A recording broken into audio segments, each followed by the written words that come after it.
ಬನ್ನಿಬಿಡ ಪ್ರದೇಶದಲ್ಲಿಯೇ ಅಂಗಡಿ ಮಳಿಗೆಗಳಲ್ಲಿ ಸರಣಿ ಕಳ್ಳತನ ನಡೆದಿದ್ದು ಕಳ್ಳರ ಕೈಚಳಕಕ್ಕೆ ಸಾರ್ವಜನಿಕರು ಬೆಚ್ಚಿ ಬೀಳುವಂತಾಗಿದೆ. ಪೊಲೀಸರು ಅಂಗಡಿಗಳನ್ನು ಪರಿಶೀಲಿಸಿ ಮುಂದಿನ ಕ್ರಮ ಕೈಗೊಂಡಿದ್ದಾರೆ.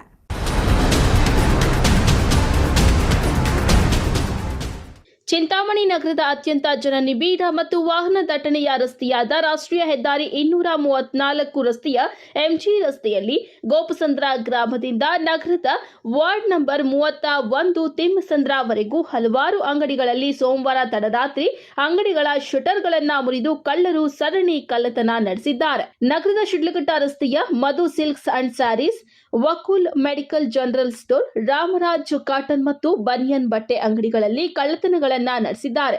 ಅದಲ್ಲದೆ ನಗರದ ವಿವಿಧ ಕಡೆ ಕಳ್ಳರು ಶಟರ್ಗಳನ್ನು ಮುರಿದು ಹಣ ಹಾಗೂ ಅಂಗಡಿಗಳಲ್ಲಿ ಇದ್ದ ವಸ್ತುಗಳನ್ನು ದೋಚಿ ಪರಾರಿಯಾಗಿದ್ದಾರೆ ಎಂದು ತಿಳಿದು ಬಂದಿದೆ.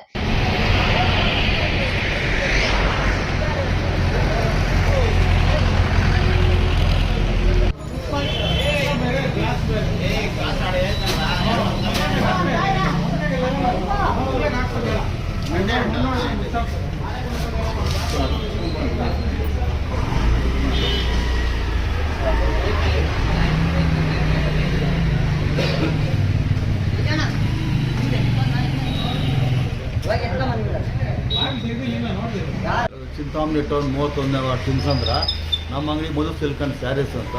ಇದರಲ್ಲಿ ರಾತ್ರಿ ಬಂದು ಕಳ್ಳರು ಡೋರ್ ಓಪನ್ ಮಾಡಿಬಿಟ್ಟು 2500 ರೂಪಾಯಿ ಕ್ಯಾಶು ಮತ್ತು ಮಾಲೇನು ಹೋಗಿಲ್ಲ, ಗ್ಲಾಸ್ ಎಲ್ಲ ಹೊಡೆದ್ಬಿಟ್ಟಿದ್ದಾರೆ. ದಯವಿಟ್ಟು ನಮಗೆ ಇದು ರಿಕವರಿ ಮಾಡಿ ಪೊಲೀಸವರಿಂದ ಸ್ವಲ್ಪ ತನಿಖೆ ಮಾಡಿಕೊಡ್ಬೇಕು ಅಂತ ಕೇಳ್ಕೊತಾ ಇದ್ದೀವಿ. ನೀವು ರಾತ್ರಿ ಎಷ್ಟು ಗಂಟೆವರೆಗಿದ್ರಿ? 2 ಗಂಟೆಯಲ್ಲಿ. ಹಾಂ ಹಾಂ. ನಿಮ್ಮ ಮನೆ ಇಲ್ಲೇ ತಾನೇ ಇರೋದು? ಮನೆಯಲ್ಲಿ ಊರಲ್ಲಿ ಇರೋದು. ನಿಮ್ಮ ಹೆಸರು? ಮುಂಚೋಡಪ್ಪ ಅಂತ. ಇನ್ನು ಘಟನೆಯ ವಿಷಯ ತಿಳಿದ ದಕ್ಷಿಣ ನಗರ ಠಾಣೆಯ ಪೊಲೀಸರು ಕಳ್ಳತನವಾಗಿರುವ ಅಂಗಡಿಗಳನ್ನು ಪರಿಶೀಲನೆ ನಡೆಸಿ ಮುಂದಿನ ಕ್ರಮ ಕೈಗೊಂಡಿದ್ದಾರೆ. ಇಸ್ಲಾಂ ಪಾಷಾ, MMTV ನ್ಯೂಸ್, ಚಿಂತಾಮಣಿ.